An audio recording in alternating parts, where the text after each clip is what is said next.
The President of the United States is refusing to apologize after posting one of the most inflammatory pieces of content to emerge from the White House in modern history. Late Thursday night, President Donald Trump shared a video on his Truth Social platform that depicted former President Barack Obama and former First Lady Michelle Obama as apes. The video remained online for nearly 12 hours. When it was finally deleted on Friday afternoon, the White House offered contradictory explanations that have only intensified the controversy. And tonight, as Trump flew to Mar-a-Lago on Air Force One, he told reporters he saw nothing wrong with what he did. This is not just another social media controversy. The backlash has been swift, bipartisan, and unusually personal. Republican Senator Tim Scott, the only black member of the Republican Senate caucus and one of Trump's closest allies on Capitol Hill, called the post the most racist thing I've seen out of this White House. House Democratic leader Hakeem Jeffries went further, calling Trump a vile, unhinged, and malignant bottom feeder. The video's imagery invokes one of the oldest and most dehumanizing racist tropes in American history, one used for centuries to justify slavery and segregation, and it happened during Black History Month. The video itself was posted to Trump's Truth Social account at 11:44 p.m. Eastern Time on Thursday night. It runs for approximately 1 minute, and primarily consists of conspiracy theory content about the 2020 election, falsely claiming that voting machines in battleground states were rigged against Trump. For most of its runtime, the video shows charts, graphs, and screenshots meant to suggest election fraud. But in the final few seconds, the content shifts abruptly. The Obamas' faces suddenly appear superimposed onto the bodies of cartoon apes, smiling and dancing in a jungle setting. The song "The Lion Sleeps Tonight" by the Tokens plays in the background. The clip lasts for only about 1 second before cutting back to election conspiracy footage and ending. The video was discovered by social media users early Friday morning and immediately sparked outrage. Screenshots began circulating widely on X, formerly Twitter, with users demanding the White House respond. By mid-morning, the criticism had reached members of Congress. California Governor Gavin Newsom's press office called it disgusting behavior by the president and demanded that every single Republican denounce it. Senator Tim Scott posted on X that he was praying it was fake because it's the most racist thing I've seen out of this White House. He added, the president should remove it. The White House's initial response only made things worse. When reporters reached out for comment Friday morning, White House Press Secretary Caroline Leavitt issued a statement that defended the video and dismissed the criticism as manufactured outrage. This is from an internet meme video depicting President Trump as the king of the jungle and Democrats as characters from The Lion King, Leavitt wrote. Please stop the fake outrage and report on something today that actually matters to the American public. That response drew immediate pushback. The video Trump posted did not show Democrats as various Lion King characters. It showed only the Obamas, and only as apes. The reference Leavitt made was to a different, longer video that had circulated months earlier in October, which the Hardin County Republican Party in Kentucky had shared on Facebook. That earlier video had depicted several Democratic politicians as different animals, with Trump portrayed as a lion. After swift backlash, the Kentucky Republican Party chairman issued an apology and deleted the post, acknowledging the racist history of depicting black people as apes or monkeys. The version Trump shared on Thursday night, however, featured only the Obamas. For several more hours, the video remained on Trump's Truth Social page. Pressure mounted from both parties. Republican Congressman Mike Lawler of New York, considered one of the most vulnerable Republicans in Congress facing a tough re-election race, wrote on X, "The president's post is wrong and incredibly offensive, whether intentional or a mistake, and should be deleted immediately with an apology offered."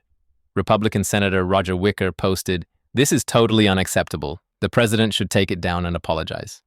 Senate Minority Leader Chuck Schumer called the post racist, vile, abhorrent, and said it degrades our country. He asked, "Where are Senate Republicans?" and demanded the president delete the post and apologize to the Obamas.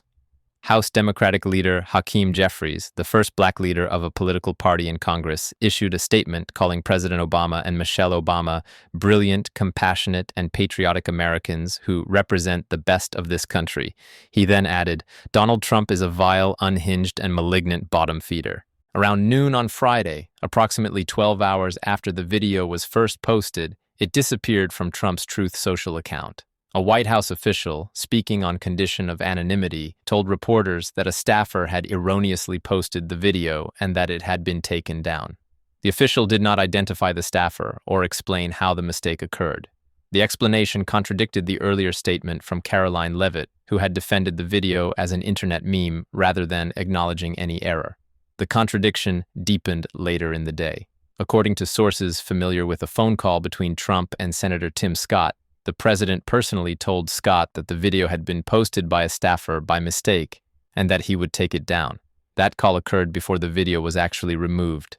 But Trump's own explanation, offered to reporters on Air Force One Friday evening as he traveled to his Mar-a-Lago resort in Florida, told a different story. Speaking to the press aboard the plane, Trump said he had seen the video before it was posted, but claimed he only watched the beginning portion, which focused on election fraud claims. "I guess during the end of it, there was some kind of picture people don't like," Trump said.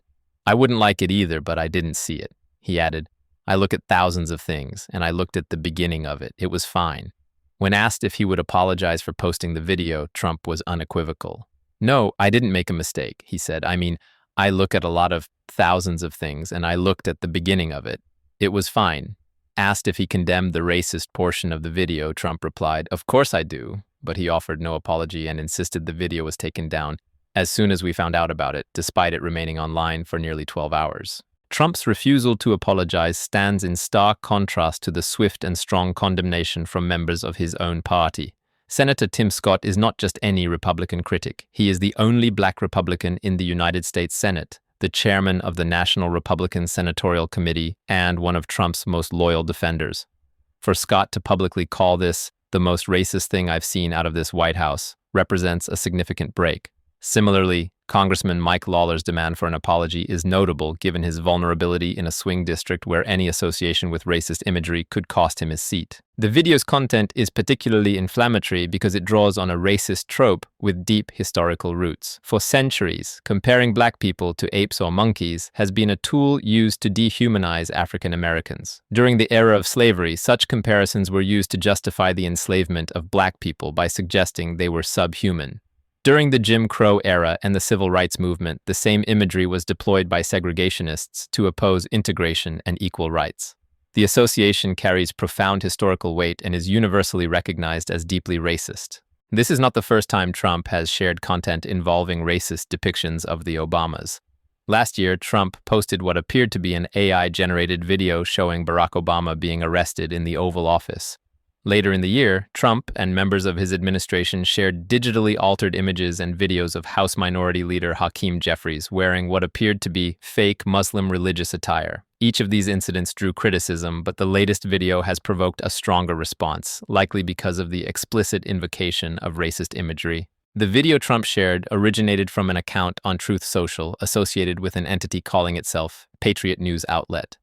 The watermark appeared on the video. When contacted by reporters for comment, Patriot News Outlet claimed to be fully unaware of anything Trump might have posted and said they could not comment. They asked if the reporter could share a link or copy of the video. The response suggested the group was distancing itself from the controversy, though the video clearly bore their branding. The timing of the incident adds another layer of controversy. February is Black History Month in the United States, a time set aside to honor the contributions and history of African Americans. For the president to post a video depicting the first black president and first lady as apes during Black History Month has been noted by critics as particularly tone-deaf and offensive. It underscores what many see as either a complete disregard for the significance of the imagery or an intentional provocation. The contradictory explanations from the White House have also raised questions about credibility and internal processes. Caroline Leavitt's initial defense of the video as an internet meme suggested the administration saw nothing wrong with it. The subsequent claim that a staffer erroneously posted it implied the opposite, that it was a mistake. Trump's own account on Air Force One introduced a third version, that he personally reviewed the video, approved the beginning, and passed it along for posting without watching the end. Each explanation undermines the others, and none addresses why the video remained online for 12 hours if it was truly posted in error. There are also questions about how such content could be posted from the president's official account without proper review. Trump has a social media team that manages his accounts, and posts from the President of the United States typically undergo some level of vetting. The fact that this video was posted late at night and remained up through the next morning suggests either a breakdown in that process or that Trump himself was directly involved in posting it.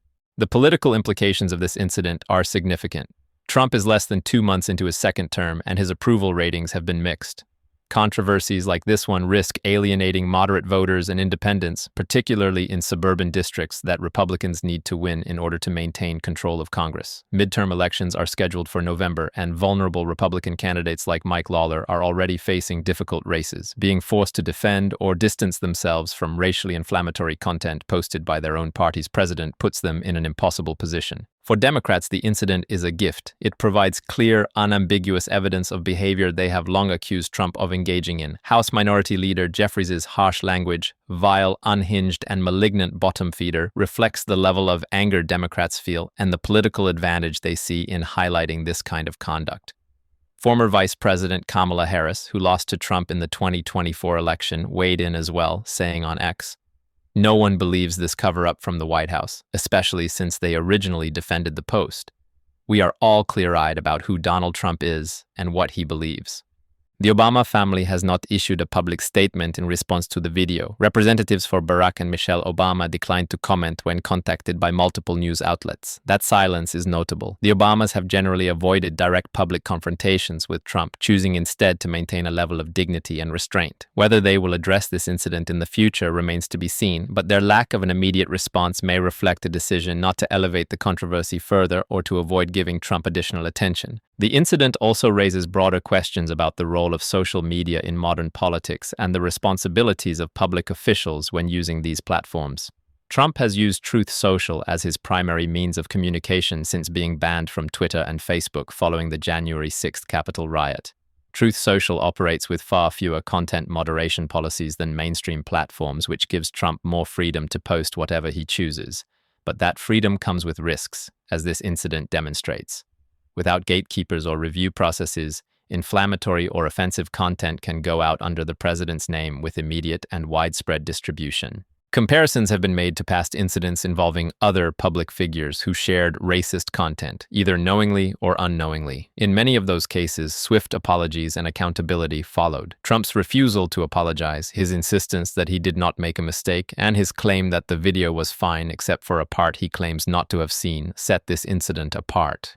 It suggests either a lack of understanding of the historical weight of the imagery, a belief that the criticism is unwarranted, or a calculated decision that apologizing would be worse politically than standing firm. Some analysts have suggested that Trump may believe his base will support him regardless of the controversy and that apologizing would be seen as weakness. This calculus has worked for Trump in the past, where doubling down rather than backing down has often rallied his supporters. But this incident involves explicitly racist imagery during Black History Month and has drawn condemnation from his own party, which complicates that strategy. Republican senators and congressmen who need to win over diverse constituencies cannot afford to be seen as condoning or excusing racist content, even if it comes from their party's leader. The long-term fallout from this incident is still unfolding. It is possible that the story will fade as new controversies emerge, as has often been the case with Trump, but it is also possible that this becomes a defining moment in the second Trump administration, a clear example that opponents can point to as evidence of character and judgment. The refusal to apologize, the contradictory explanations, and the bipartisan condemnation all create a narrative that is difficult for the White House to control or spin. For now, the video is gone from Trump's Truth Social account, but the screenshots and recordings of it have been widely shared and archived. The damage, both to the Obamas and to the office of the presidency, cannot be undone by simply deleting the post. The questions about how it happened, who is responsible, and whether Trump truly understands the gravity of what he shared remain unanswered. And the president's own words on Air Force One, "No, I didn't make a mistake," suggest that he sees no reason to change course or to express regret. This is a story about more than just a social media post. It is about the use of racist imagery by the President of the United States, the failure of institutional guardrails to prevent its dissemination, and the unwillingness of the person at the top to take responsibility. It is about a political party divided between those who will defend the president no matter what, and those who recognize that some lines cannot be crossed without consequence. And it is about the enduring power of racist tropes to inflict harm and the responsibility of leaders to reject them unequivocally. As this story continues to develop, the questions will persist. Will there be any accountability for the staffer allegedly responsible? Will Trump face political consequences in the polls or in Congress? Will the Obamas eventually respond? And most fundamentally, will this moment force a reckoning within the Republican Party about what behavior is acceptable from their leader, or will it be forgotten as just another controversy in an administration defined by them? If this story shocks you, make sure you're subscribed to Capital Pulse so you never miss critical breaking news like this. Hit that subscribe button and turn on notifications to stay informed on the stories that truly matter. Let us know in the comments. Do you think Trump should have apologized, or do you believe the White House's explanation that this was a staffer's mistake? And will there be any real political consequences, or will this blow over like so many other controversies? Hit the like button if you think this story deserves more attention, and share this video so others can see what's really happening in Washington. We'll continue following this story as it develops. Stay informed, stay engaged, and we'll see you in the next breaking news update.